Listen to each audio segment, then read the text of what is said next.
बाई बाई बाई, कुठून अवदस सुचली आणि तुझ्यासारखी नालायक पोर घरी सून म्हणून आणली.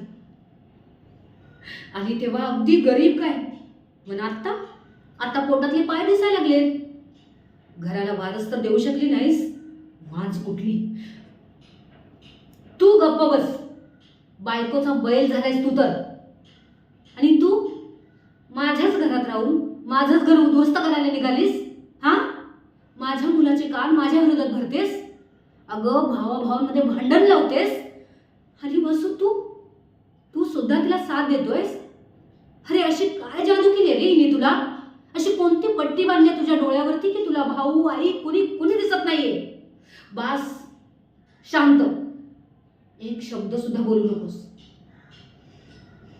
सगळं कळालंय मला. या घरची सून म्हणून घेण्याची लायकी नाहीये हिची, आणि म्हणूनच मी ठरवलंय, ह्या बाईला माझ्या घरामध्ये स्थान नाही. ए, चल चल, चालती हो, आत्ताच्या आत्ता माझ्या घरातून चालती हो. काय, ही घरातून बाहेर गेली तर तूही जाणार?